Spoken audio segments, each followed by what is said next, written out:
The cake was already on the counter when my son called. 3 layers of carrot cake, his favorite since he was 7 years old, with cream cheese frosting piped in little rosettes around the edges. I'd gotten up at 6 that morning to start baking, even though my back had been acting up all week. I told myself it didn't matter.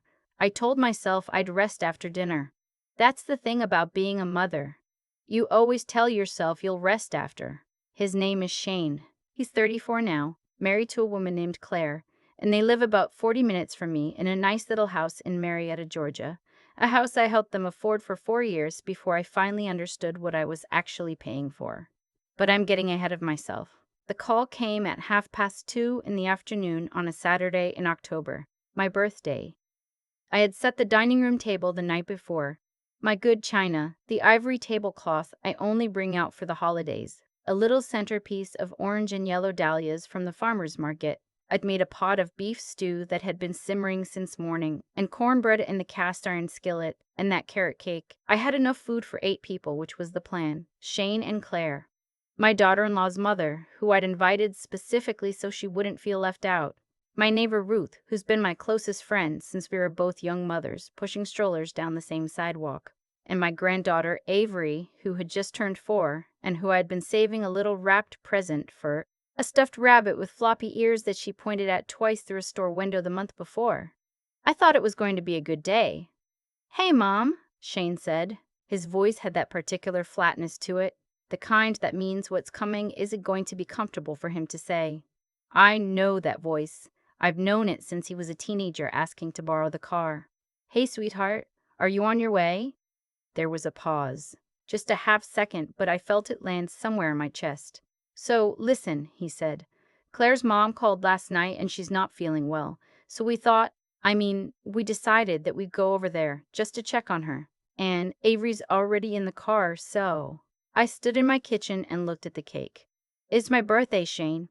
"I know, Mom, I know. We're going to do something next weekend, no. I promise. We'll take you to dinner. Anywhere you want. Next weekend." Like a birthday is an appointment that can be rescheduled. Like, I hadn't been counting down to that Saturday for the better part of a month. "Okay," I said. Not because it was okay. Because I didn't know what else to say. I set the phone down on the counter, right next to the cake, and I stood there for a long moment. The stew was still bubbling on the stove. The cornbread smelled like butter and warmth. The little rabbit in its wrapping paper was sitting by the front door. I thought about calling Ruth. I thought about crying. I didn't do either. Instead, I went to the living room, sat down in my armchair, and looked out the window at the October light coming through the oak trees, and I thought, how did we get here? I need to go back. Not all the way. I could go back 40 years and still not have enough time to explain it all, but far enough. I was widowed when Shane was 11. My husband, Robert, died of a heart attack in the driveway one Sunday morning in March. He was 43 years old. He'd gone out to get the newspaper and he never came back in. For a long time after that, it was just the two of us, Shane and me. I worked as an office manager for a dental practice for 22 years. I drove him to baseball practice and helped with science projects and attended every school concert, even the painful ones where the 6th graders tried their best with the recorders. I wasn't a perfect mother. I was tired a lot. I said the wrong thing sometimes, but I was there. I was always there. When Shane went to college at Georgia Tech, I was so proud I cried in the car the whole way home from dropping him off. 4 years later, I took out a small loan to help him with the last of his tuition when his financial aid fell short. It didn't feel like a decision at the time. It felt like breathing. Of course I would help him. He met Claire in his mid-20s. She's a perfectly fine woman, intelligent, organized, good mother to Avery. I want to be fair to her. But I also want to be honest. I think she came from a family where it was understood that parents existed to smooth the road ahead, indefinitely and without complaint. She never said that. But over the years, I started to feel it. The house came first. They found a place they loved in Marietta, but they were short on the down payment. Shane came to me in the way he always did. Not quite asking, just sort of describing the problem in careful detail until the shape of what he needed became obvious. I had some money set aside, savings I'd built over the years, carefully from a salary that was never especially large. I gave them $11,000. I told myself it was a gift. I told myself I was happy to do it. Then came the period, about 2 years into their marriage, when Claire was on maternity leave and Shane's company did layoffs and they were suddenly short every month. I started covering their mortgage, $1,200 a month into their account, quiet and regular as a utility payment. It was supposed to be temporary. I want you to understand that it was supposed to be temporary. Avery was born, and then she was 1, and then she was 2. Shane found a new job and then a better one. Claire went back to work part-time, and still, every month I transferred the money. Not because they asked anymore, because I had started, and stopping felt like something I'd have to explain, and somehow the explanation felt harder than the transfer. I did the math once, sitting at my kitchen table on a Sunday afternoon with my reading glasses on and a legal pad in front of me. $11,000 for the down payment, then 43 months of $1,200 for the mortgage. Then the months I'd spotted them for car repairs, for the emergency room visit when Avery got croup, for the new water heater that went out in February. I added it up 3 times because I didn't believe the number the first 2. $68,400 over 4 years. I sat with that number for a long time, and then I thought about the last time Shane had called me, not to ask for anything, not to report a problem, just to call, to ask how my back was doing, to see if I'd watched that documentary I mentioned, to say, "Hey, Mom, just thinking about you." I couldn't remember when that had been. I don't want to make him sound like a monster. He isn't. He's my son, and I love him in the particular way that mothers love their children. Not blindly, but deeper than blindness. Past all the disappointment and confusion, all the way down to something that doesn't have a name. He has a good heart. I believe that. But good hearts can still be careless. Good people can still take things for granted without realizing they're doing it. I think what happened was this. I made myself so available for so long that I stopped being a person to him. I became a resource. The way electricity is a resource, or the internet. You don't think about it until it stops working. The birthday call was not the first thing that hurt, but it was the first thing that made me stop and really look at what I'd become inside this arrangement. I ate a bowl of stew by myself that evening. I cut a single slice of the carrot cake and ate it standing at the counter, which felt less lonely somehow than sitting at the table I'd set for 8. I gave Ruth a call and she came over and we ate the cornbread and drank decaf, and she let me talk without telling me what I should have done differently, which is the mark of a real friend. "You've been holding this for a while," she said. "I know," I said. "Are you going to do something about it?" I looked at my kitchen, at the good china still on the table, at the rabbit by the front door that no one had come to pick up. "I think I have to," I said. I didn't call Shane the next day, or the day after. I needed time to get clear in my own head, because I knew if I called while I was still in the thick of the hurt, I'd say everything wrong. I'd cry. I'd apologize for being upset, which is an old habit I've been trying to break for most of my adult life. Instead, I wrote things down. Pages of it. Not to send him, just to see what was true when I took it out of my head and put it somewhere I could look at it. What I'd given, what I'd felt, what I'd never said out loud. By the end of the week, I was calm. Not the false calm of swallowing things down, the real kind that comes from having looked at something clearly. I called Shane on the Thursday evening. He answered on the second ring. "Hey, Mom, I was going to call you about dinner next week. Can I say something first?" A pause. "Sure. I need to talk to you about the financial support I've been giving you. I've been thinking about it a lot, and I've decided I'm going to stop. The transfers, the help with expenses. I'm going to stop at the end of this month." The silence that followed was the loudest thing I'd heard in years. "What? Mom, why? Did something happen? Is it your health?" "Nothing happened. I'm fine. I've been doing this for 4 years, Shane. $68,000. And I need that money now, for myself, for my retirement, for my future. I need to keep what I have left." Mom, that's a lot to just drop on us. We depend on that." And there it was. We depend on that. Said so naturally, so matter-of-factly, as if it hadn't occurred to him that depending on your 67-year-old mother's savings account indefinitely was something that might eventually need examining.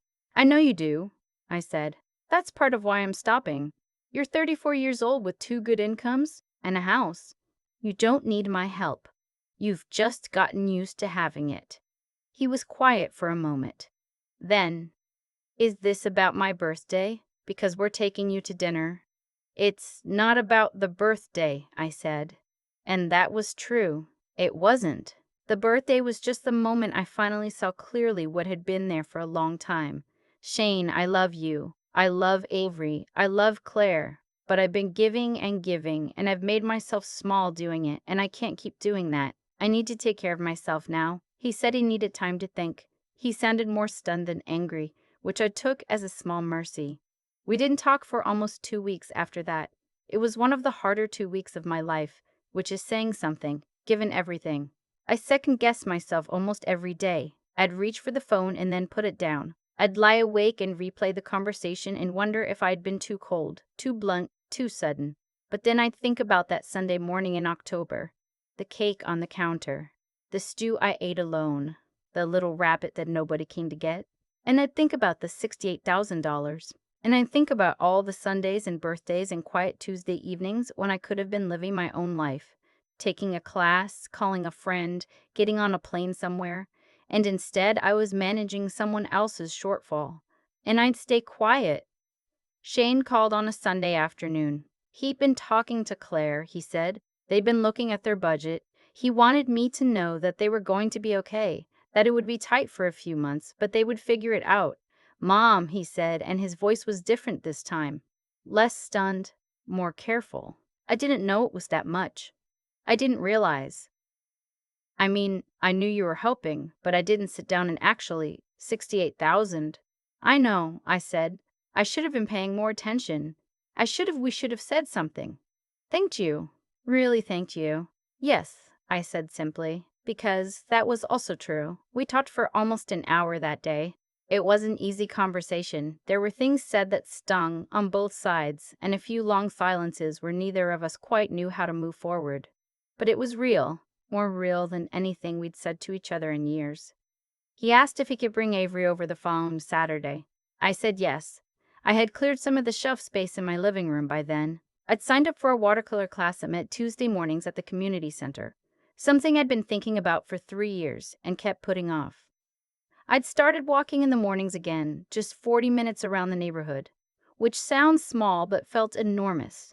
I'd bought a small notebook and started writing in it every day. Not dramatic things, just what I noticed. The light on the magnolia tree in the morning, the way a good cup of coffee tastes when you drink it sitting down instead of standing over the sink. When Avery came that Saturday, she ran to my front door and wrapped herself around my legs and said, "Grammy," like I was the best thing she'd seen all week, which is the particular gift of 4-year-olds.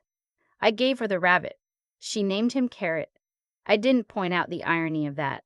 Shane sat at my kitchen table and drank coffee, and we talked about ordinary things. His job, a trip they were thinking about taking in the spring, a show he'd been watching. And at some point, he put his mug down and looked at me and said, "I'm glad you said something, Mom," even though it was hard to hear. I looked at my son, this person I had loved for 34 years, who had cost me and given me more than I could ever fully account for. And I thought, yes, this is the conversation we should have had a long time ago. This is what it feels like when something is real. I didn't say all of that. I just nodded. Me too, I said. There's a thing that happens when you've spent decades being the person who holds everything together for everyone else. You start to forget that you're a person at all, in the full sense of the word.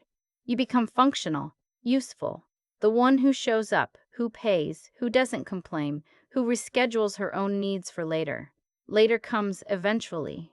You just have to decide. It's here. My watercolor class is on Tuesdays. I'm not particularly good at it, and I find that I don't especially care.